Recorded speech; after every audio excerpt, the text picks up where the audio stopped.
All right. Morning, guys. Good morning, everyone. I hope you're all set and ready to, well, certainly Hi, pay Katrina. attention here today. Hello there, all of you. Hi, Ashling. Do you know when you Hi. actually talk to somebody so many times on the phone and you have this mental image of that their face is changing and you see them then? Amazing. I Anyway, know.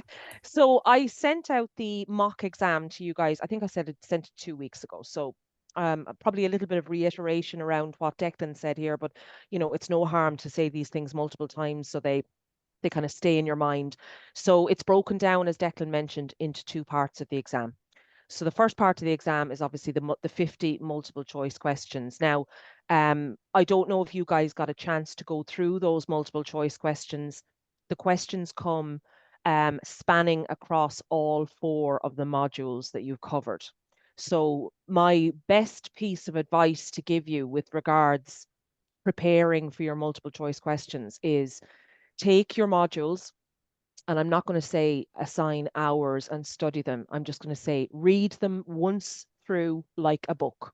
Okay, so start at module one, read the notes through module two, module three, module four, read them like a book. You have been studying these modules since you started. You've completed short tests, you've done assignments. The stuff, guys, you've completed stuff and you've done really well at it. Look at the marks that you're getting back from myself. So there's little to no point in sitting trying to memorize information anymore. It's in there. So what I would suggest you do by way of revision is, like I said, take your four modules, start at module one and work your way through the four modules and read it like a book from start to finish. Highlight any details that you think might help you in the next part of the exam, but certainly that's a really effective way of preparing for your multiple choice questions. Another little hint that I will give you as well, go back to your short tests. We're not reinventing the wheel on this. There's a possibility that questions that came up in your short tests will also come up in the multiple choice exam. Okay, so pay attention to those because the short tests are designed to pick out the most important pieces of information. So why would we not ask the same type of information in the exam? Does that make sense? Yeah. Okay, so if you read the modules through one to four like a book, go through all of your short tests again, pay attention particularly to questions that you may have gotten incorrect in the short test, and we would have sent back, have another look at question seven, have another look at question three, make sure that you've got the correct answers and that you understand where you might have made an error. Okay, so that's really the only thing I can say to you guys with regards preparing for the first part, which is the multiple choice. It really is like Declan said as well, and I'm going to repeat what he said.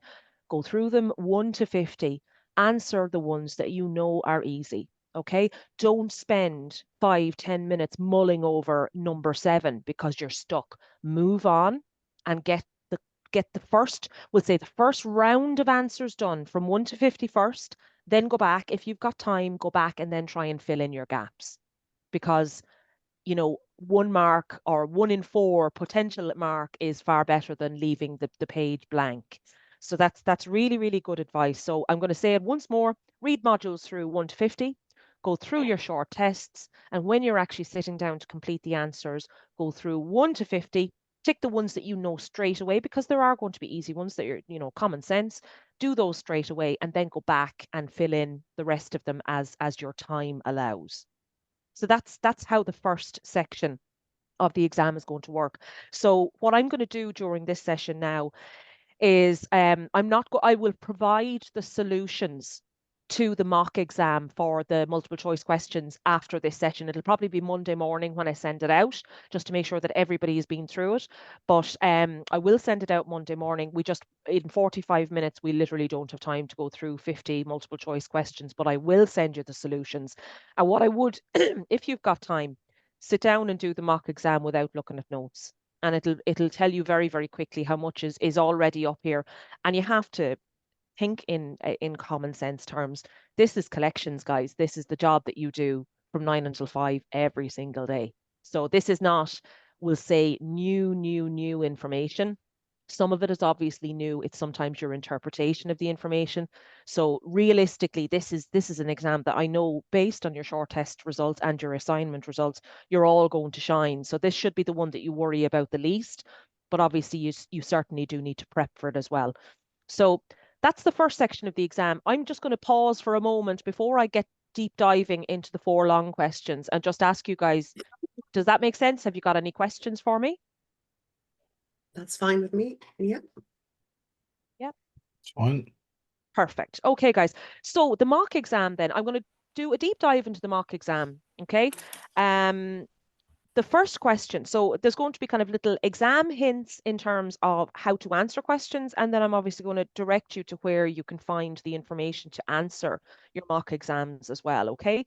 So the first question, and this is on, as I said, your mock exam. So question 1 is, write a collection letter or a collection email to send to your customers.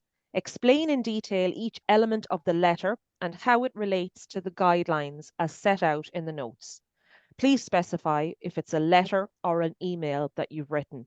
So you'll find the long questions in each exam that we give will have multiple parts to the question. So what I would suggest you do is you take the question and you take 60 seconds first to read the question twice. And it sounds like leaving cert stuff, but it really does come through in every exam. Read the question carefully. What I tend to do is I'll take the sheet with the question written down on it and I'll draw a line under each part. So the first part of this question is write a collection letter. So if you don't actually have a letter written, then that's part of the marks that you will not get. And I'm actually saying this purely for the reason that we've had students make these mistakes in the past. They've gone into great, fantastic detail about how a letter should be laid out, why it should be laid out like that, but then they didn't write the letter. Does that make sense? So sometimes you can get so caught up in your own head, you forget the really obvious stuff. So that's why I'm saying it. So write a collection letter. So that's the first part of the question, is to actually write the letter. The next part of the question then is explain in detail each element of the letter. The third part is then tell how it relates to the notes. And then the fourth part is to obviously specify whether or not it's a letter or an email that you've written. So you can see why these questions need to be broken down and why you need to read them multiple times. Because if I read that once and then went ahead, I would probably just give a description of what a letter should look like. And I've missed out on 75% of the marks because I've forgotten about the obvious backup stuff. Okay. So if we get onto the collection letter side of things, the first note that you need to be taking here is that all of this information is covered in module 2, and it's roughly from page 35. Okay, so in terms of writing a collections letter, I'm going to, as well as the solutions for the multiple choice questions, I will send you an example letter. Now, there is an example letter in the notes, but I will send you another example letter as well in terms of how a letter is structured based on the notes. Okay, so you will have that as backup. So in terms of how you write a collection letter, and this will all come flooding back to you now, first rule is you should never have more than 3 paragraphs. Okay, we are short, we're sweet, and we're straight to the point. 3 paragraphs. There should be no more than 2 sentences in a paragraph, and there should be no more than 10 words in a sentence. Now, strictly speaking, guys, these are guidelines. They're not hard, fast rules, but, you know, people tend to absolutely go on and on and on in a letter. So this is just guidelines that you should follow to ensure that you don't fall into that trap. So no more than 3, it should have 3 paragraphs, no more than 2 sentences per paragraph, and no more than 10 words in a sentence. The way the structure of the letter, so you're writing a collection letter, you're explaining in detail each element of the letter. So the elements of the letter will be, element 1 is paragraph 1, element 2 is paragraph 2, element 3 is paragraph 3. So what do we cover in paragraph 1? So in paragraph 1, we're going to set out the facts. Dear Mr. Joe Bloggs, there is 10,000 euros owed on your account. You're setting out the pure facts to put to the client. Okay, so that's element 1. And why would we set out the facts? We want to eliminate any sort of ambiguity. We want to eliminate any sort of misunderstanding with the client. We're setting out pure facts, very, very short, sweet, and to the point. Set out the facts, how much is owed, how long is it outstanding, and any other information that you feel should be relevant in there. So paragraph 1 covers the facts of the case. Okay. Paragraph 2. So paragraph 2 is going to be very much your call to action paragraph. So you've now given the client the facts around the case. This is what you owe. This is how long it's outstanding. The next part then is your call to action. You need to tell them exactly what you want them to do and exactly when you want them to do it. So what are you asking that customer to do based on the set of facts? So we need you to make a payment of 10,000 euros that's overdue on the account by Friday at 5 o'clock. Okay, you take out all waffle, you take out all unnecessary details, and bear in mind the time that you're going to be sending a written letter to a client, you've probably gone through a lot of stages to get here anyway. So there is no need for waffle. This is very much straight to the point. So paragraph 2, you have your call to action. You tell them exactly what it is that you want from them and exactly when you want them to do it. So it's very, very important here that you give a specific date in terms of when you want them to complete that call to action. Okay. By close of business could be any day. As soon as possible. That's a popular one. As soon as possible. I'm sure as soon as possible for me is 6 months down the road. So you leave no room for ambiguity. You're very straight to the point, and it has to be set out very much with specified actions, specified dates. Okay. Avoid using questions like, pay as soon as possible, close of business Friday. Instructions like that, they're not specific enough. They're open to interpretation. And if somebody either misunderstands or if somebody is actually just messing around, you're enabling them to mess around. So by being very, very specific, date and time, that's you eliminate any risk of that. Okay. So paragraph 3, so we've set out the facts, we've given a very specific call to action, essentially with a deadline on that call to action. Paragraph 3 then, what do you think comes into paragraph 3?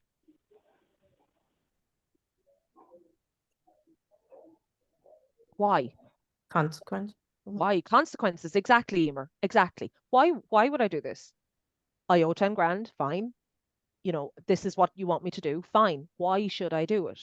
So paragraph 3 is kind of a wrap up of the first 2 paragraphs. There should be a compelling reason as to why they should pay. So whether it's an incentive or a consequence, either way, it has to be compelling. So an incentive is pay the 10 grand by 5 o'clock on Friday the 20th, and we will release the next order. So there's your incentive. Okay. You need to make a judgment call on whether you're going to go in with an incentive or a consequence, depending on who the customer is, naturally enough. There's an incentive, we'll release the next order. Pay 10 grand by 5 o'clock on Friday the 20th, or we will be escalating this to our legal team, moving it on to the next stage. So that's a consequence as opposed to an incentive.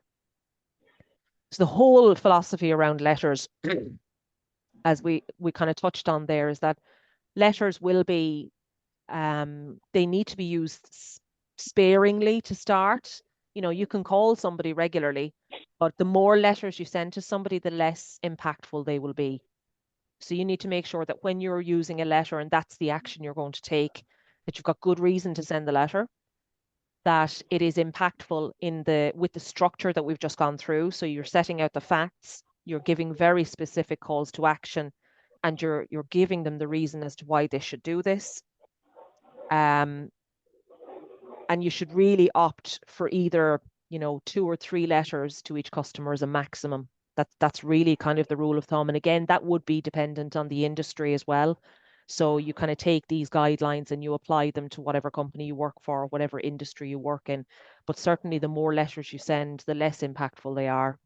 So we need to make sure that we're using them sparingly and they have the effect that we want them to have. Okay. The other thing as well, just that's worth mentioning, is that there are certain companies that would send out mail shots.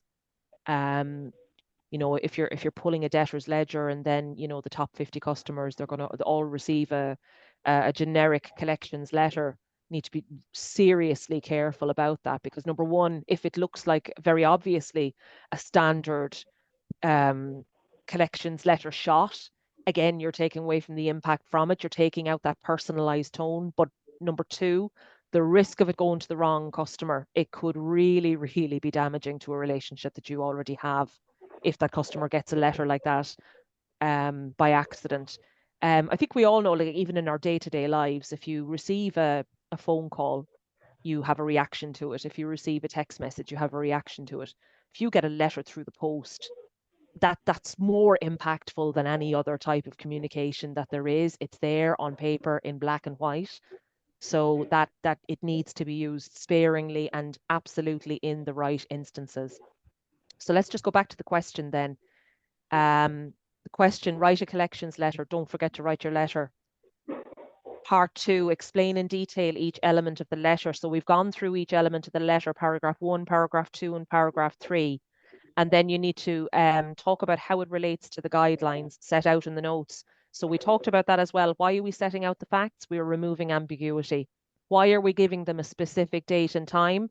So that it's not open to interpretation, where they're going to decide when they're going to pay. You're telling them when you need that payment in. And then third paragraph, you need to put in a consequence or an incentive, or what's the point? Very simply, what's the point unless there's going to be a consequence? So, my question, sorry. Of course, yeah. Who's this? It's Beverly. Beverly. Hi, Beverly. Go ahead. In paragraph 3, you've said the compelling reason. Do you put both an incentive and a consequence, or do you just put one or the other? It'd be very difficult. Do you know what? It'd be very difficult, Beverly, to put in an incentive and a consequence. An incentive should be very clear. I'm trying to help you to continue to do business with us, and this is what I'm going to do for you if you complete my call to action. A consequence has a different tone to it. It's very much there's going it very much kind of says there's going to be something negative that will occur if they don't. Does that make sense? Because you're doing a positive and you're doing a negative at the same time, so the customer doesn't really. No, it's going to be either or. It'll be either or depending on the case. Right. Okay. So paragraph 3, we'll call it the compelling reason, not the consequence, not the incentive. It's the compelling reason. The compelling reason will either be the incentive that you're offering or the consequence that will happen. Does that make more sense? Yes, one or the other. Okay. Yeah, it'd be very difficult to word two of them because it'd be a bit kind of bipolar, really, wouldn't it? You know, to be saying one thing in a positive way and then something in a negative way. So you need to decide on a case-by-case basis what is the best action to take with that client. Thank you. Okay, no problem. Any other questions on question 1? Does that all make sense? Yeah. Yeah? Great. Yep. Super. So I'll just reiterate once again, that's module 2 around page 35. Okay. So question 2 then on the mock paper. So we're going to break it down again just to get into the habit of breaking it down. So I'm going to read it in full first and then let's break it down. So give examples of good and bad words and good and bad questions. Explain in your own words the reasons for your answers. You're encouraged to give examples of words and questions that are not included in the notes. So I think I had a sales call with each one of you guys, probably individually, when you were looking to do this course in the first place. And some of you I've spoken to more than others, but I don't know if you remember me saying the exam is an open book exam. We're not going to test your ability to regurgitate notes at us. We're testing your understanding of the notes and your understanding of credit management. This is a question which really does test you and not what you've learned, if that makes sense. You know, it'll kind of inspire you to come up with examples of your own. So let's break down the question. I'll explain that a little bit more. So give examples of good and bad words. That's part 1, good and bad words. Okay. Part 2, good and bad questions. 2 different parts there. Okay. Don't fall into the trap of only answering one side of it. Explain in your own words the reasons for your answers. Do not copy paste the notes, guys. I could read those notes in my sleep and I recognize them straight away. So we need your own words. That's very sad that I can regurgitate credit management notes in my sleep, actually, isn't it? So in your own words, so it is testing your understanding of these notes, guys, okay? Yeah. Explain in your own words the reasons for your answers, and then you are encouraged to give examples of words and questions that are not included in the notes. There's one thing I would say to you, and it applies to nearly every question, and that is if you make a statement or if you're answering something, if you can back it up with an example, it's extra marks just there for the taking. Extra marks, whether it's a phone call that you had at work, whether it was a face-to-face interaction, anything at all where you were able to apply the content and the knowledge that you gained within the course and show a real live example, that's where your pass becomes your merit and then becomes your distinction. So just keep that in mind, back everything up with an example wherever you can.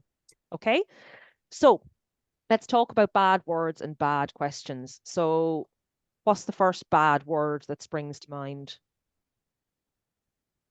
Don't. Don't. Yeah, that's a popular one. Don't. Any others? But. But is another one. Normally, usually, actually. And then when you're talking to somebody, you say basically, it can be quite condescending if you say, well, basically, guys, this is what we're going to do. It's like you're trying to bring yourself down to somebody's level. So just be very careful of these types of words. So what we're going to talk about first, if you're talking about bad words, bad questions, first of all, think about your personal mindset. Okay. So in your personal mindset, good and bad words, we talk like this every day. When somebody says, how are you? Oh, sure, I'm not too bad. I'm not too bad. Like, Osher, I'm still above ground. That's a really popular one. I'm still above ground. It's like, well, you don't really set your bar too high then, do you? But anyway, how are you today? I'm great. I'm good. I'm fabulous.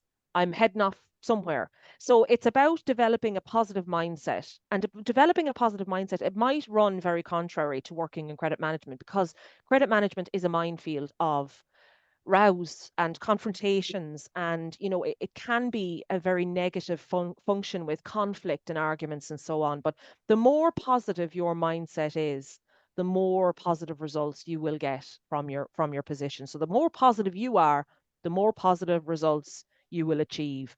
So let's get to we'll say the credit negative words. So I'll give you some examples of some negative credit words. Credit limit, credit hold, stop supply. That's a really common one. Stop supply. Overdue account. That's Declan's pet peeve. We're looking to collect an overdue account. No, you're not, because you've put a very, very negative connotation on it already.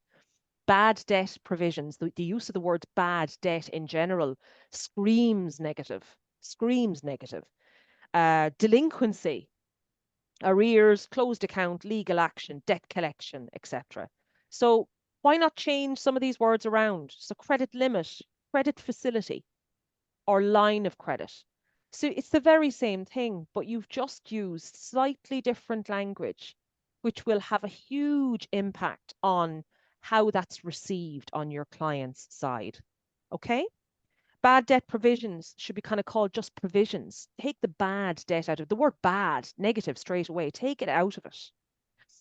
So there's, if you go to the notes, this is module 2 around page 7. Again, I don't have time to go through all of the alternatives to these now, but around page 7, if you go through in module 2, you'll see different alternatives to those hugely negative words. It's about changing our language and therefore changing our mindset and therefore changing the results that you get from each interaction. Okay, so the word but, that's a big one. But is very much, well, I'm not really listening to you. I want to get my point across. It's combative. Okay, you're therefore, when you but with a customer, you are starting to argue back. So you're putting a different connotation. What word would you think we use instead of the word but? Any ideas? And And is a good one. Rather can be another one. You're giving an alternative. You're not saying that what the customer said is wrong, but you're offering an alternative. It's thinking about your language. And this is where, if you try and you should practice this in day-to-day life, particularly if you've got kids. They're not wholly responsive to it, but I find it makes me a lot happier anyway. But if you know, they're the best examples to test this out on. More positive language will bring back more positive results. So if you go take out the word but from your vocabulary, but use the word and, use the word rather. You know, it takes out that combative nature of it, and it makes it more inclusive. So those are some of the negative words. Normally, actually, basically, and don't. Those types of words, you know, again, they can be very condescending, particularly if you're having an already difficult conversation with a client. You need to be super careful of the language that you're using. Okay. With regards questions, I'm looking to chase payment. What other word can we use as opposed to chasing payment? Collecting. That's a huge one. If we are chasing, straight away we've put that negativity into the interaction. We're chasing you for something. So what can anyone give me an example of what would other bad questions be? I'm seeking payment. Sorry? I'm seeking payment. Seeking payment. Yep, seeking payment is another one. You're not. You're looking to arrange a payment. So you're looking to arrange a payment, and always remember, you are facilitating the customer to remain a customer. You're looking to arrange a payment. You're looking to enable them to make a payment. These all seem like very, very small little details, but combined, it changes your entire language with the customer, and therefore it will change the results that you're getting. So that question then again, just to reiterate, good and bad words, good and bad questions, explain them in your own words, the reasons for the answers, just like we've discussed now ourselves. And then you're encouraged to give examples of words and questions that are not included in the notes. So you have to think about, all you need to do is, if this exam is on a Saturday, think about Friday. And I can guarantee you'll find an example, because we have examples day to day. If we're doing collections work, these examples happen all day, every day. You do not need to reinvent the wheel on this. So have a think about the previous day and think about where you said something that you thought was particularly maybe inoffensive and somebody decided to get pick over it. And you're like, oh God, how could I have reworded that better? How could I have phrased that question better to get a more positive answer? And like I will keep continuing to say as well, examples, examples, examples. That giving us examples from your day-to-day life that support your answers in a question that's distinction material. That shows I understand what you have taught me and this is how I'm using it. And that will differentiate you between the ones that pass the exam and the ones that get their distinctions. So that is question 2. I'm going to pause again, and I'm behind time, so I'm going to kind of try and speed up how I'm going here, so I don't want to run too much over. Does that all make sense about the good and bad questions, and it all makes sense about the letter? Okay, so the next question then, we're going to break it down again like we did the previous ones. Question 3, explain the importance of listening and the steps you can take to improve this aspect in your calls. Please use examples that you have experienced or witnessed in your working life. So question part 1, explain the importance of listening. That's part 1. Part 2 is steps you can take to improve. We always have room for improvement. Doesn't matter how long we've been in the job. And then the third aspect of the question is use examples. Okay, so when you get that paper 10 to 10, or whatever time you get it, and you've got your 10 minutes reading time, I would spend the 10 minutes reading through the 4 questions, choose the 2 that you're going to answer, and take those 2 and do that breakdown. Spend that time, because that is time used really, really well. Okay, so question 3, you will find all the information around question 3 again in module 2, roughly around page 23. And when I say roughly around, I mean there may be some relevant information before that, but it kind of deep dives into that topic around page 23. So effective listening, guys, if we don't listen, we're not going to get anywhere. It's as simple as that. Credit control is such a cool combination of being able to articulate something with a positive mindset, to make something happen, to get somebody to agree to do something for us, But at the same time, it's being able to adapt to that customer. Okay, so different people react differently, different people interact differently. So how do we know who or what we're dealing with? We use active listening. We listen to the triggers coming from that person, and then we adapt to the style of person that we're talking about. So effective listening is listening to the words of the speaker and then the meaning of the words. So they're saying one thing, what do they mean? Okay. Active listening is the process in which the listener takes active responsibility to understand the content. So an example of really good active listening is, okay, so Magella, you owe 25,000 euros. How are you going to pay that? And Magella comes back and says, well, I'm waiting on, a check to clear. Okay, so Magella, I hear that. So the check, when did you receive it? It's going back on what the person said and trying to scope out more detail around that so that it doesn't become she's going to talk this way, I'm going to talk that way. It becomes an interaction where we're actually having an active listening conversation. So picking up the details that your client is telling you and then reiterating those details back to them and then adding to that. That's what active listening is at its core. I'm just going to put somebody on mute there. Sorry, Stephen, I think it's yourself there. There was a bit of feedback. So it's understanding the content, the feeling of what is being said, and then checking with the speaker to make sure that you understand exactly what they wanted to communicate. And we do not do enough of that. In life, we do not do enough of that. Regardless of how we deal with our clients, we don't do it with our family enough. We don't do it with our children enough. It's a skill that has to be learned, practiced, and becomes a part of you. So that's the active listening side of things. So let's refer back to the question again, make sure that I'm not gone off the point. So explaining the importance of listening and the steps that you can take to improve this. So the importance of listening. Why is listening important? If we don't listen, we're not going to get anywhere. This credit management is a two-way street. Simple as that. So you remember that there are two parties involved and you have to be listening and you have to be actively listening in order to get that party to interact with you on a positive note. Steps that you can take to improve this aspect in your calls. So I've just gone through some of the steps. So look, the 4 elements of active listening, guys, if you've got these at the back of your mind. So the content first is dealing with what the issues are, the problems, the objections, and the words that you hear. Okay, so what is this client actually saying to me? What is he saying to me? And then the next element after that is the feelings and the emotions behind what that client is saying. Okay, so behind the words are the feelings that would go with them. So are you listening to check, if you can work out what the feeling is behind those words and the statements that are being made? So again, this is adapting to the person that's in front of you.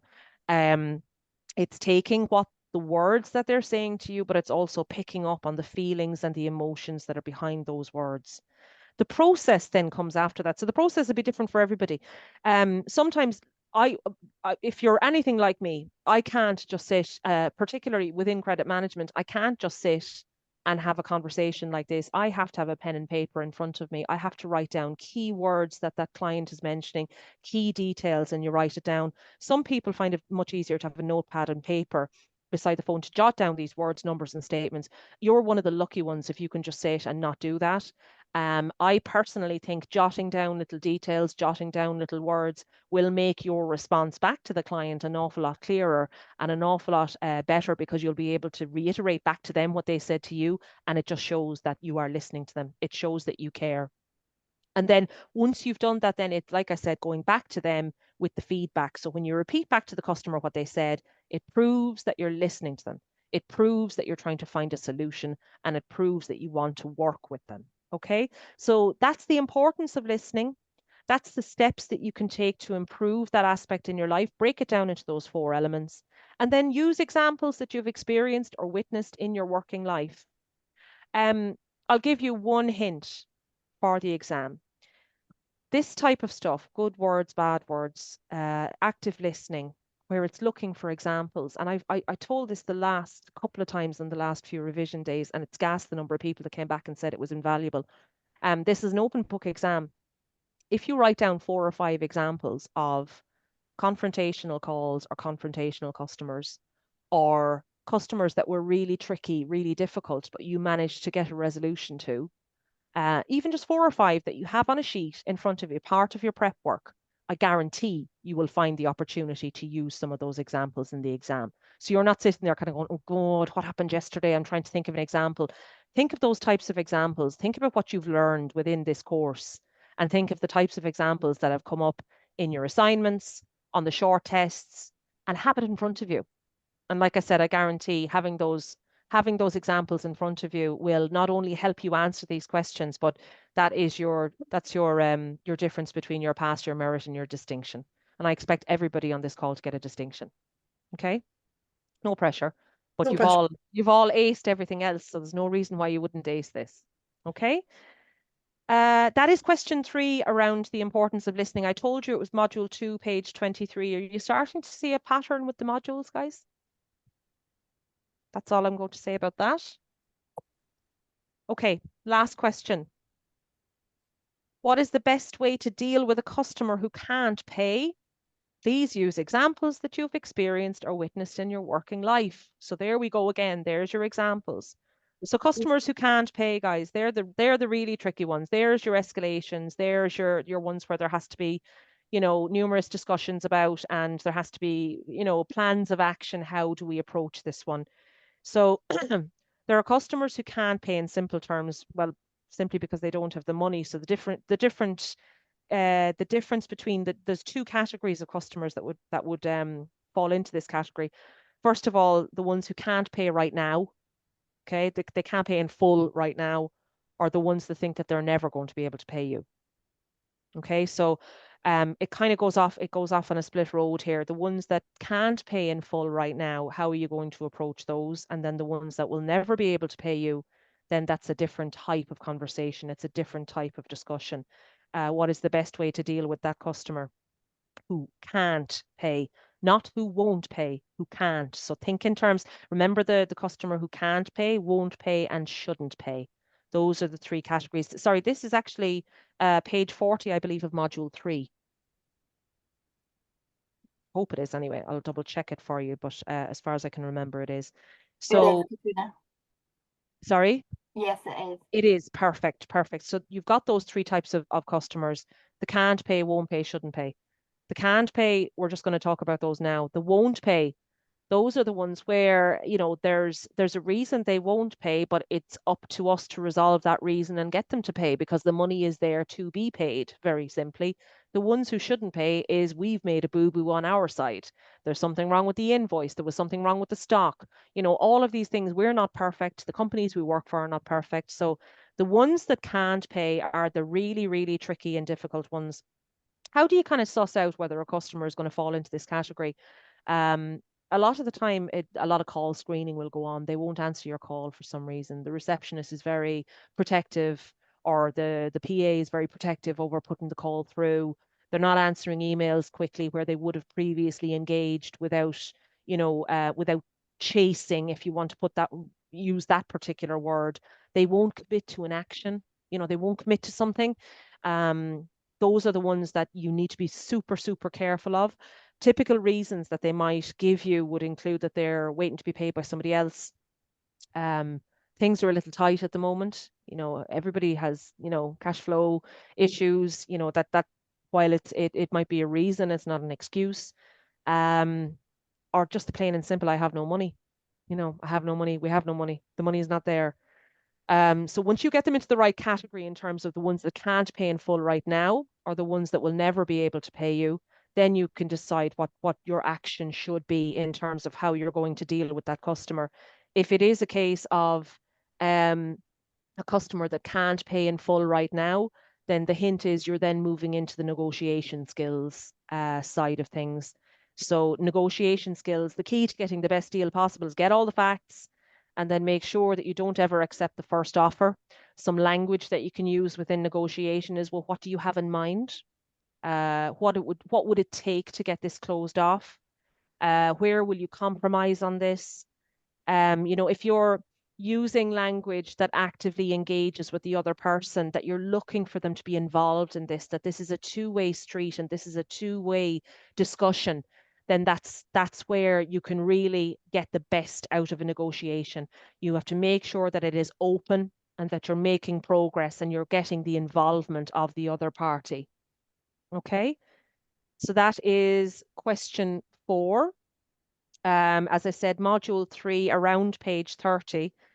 Okay, so those are the 4 questions. I've got 4 minutes left, and there was a couple of bits and pieces that I wrote down here. We already went through the 50 multiple choice questions. I told you how I would recommend that you study for those.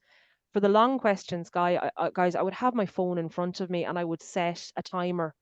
I would set a timer of 25 minutes to write your answer to each of the 2 questions that you're going to answer, and leave yourself 10 minutes at the end to read through your answers and to make sure that you refer back to the parts of the question and that you've answered each part of the question, and again, that you've backed it up with examples.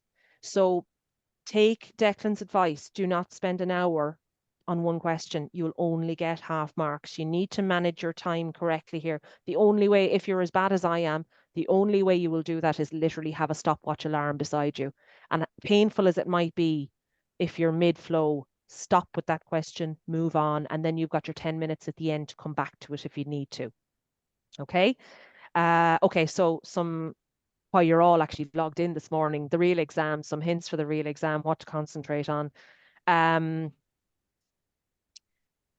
first question is going to be, and I'm going to paraphrase here, and and I won't be able to say any more, so you're just going to have to take this and decide yourselves what I'm talking about. So there are 4 tools and skill sets for each collector that are talked about in module 2. Question 1 is all about those skills and tool sets, and it goes into detail in module 2.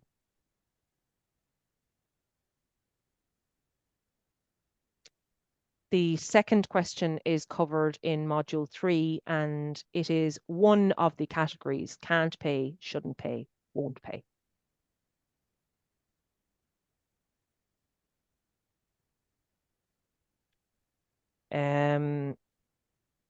The third question is all about communication. How do we communicate, and with whom do we communicate?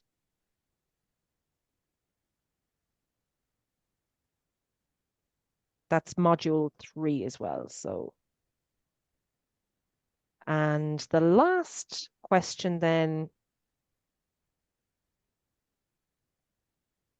is covered in module 3. How do you get the best deal? And that is all I can say. So look, the last thing that I would say to you guys is don't worry about it. Really don't worry about it. You're doing this day to day.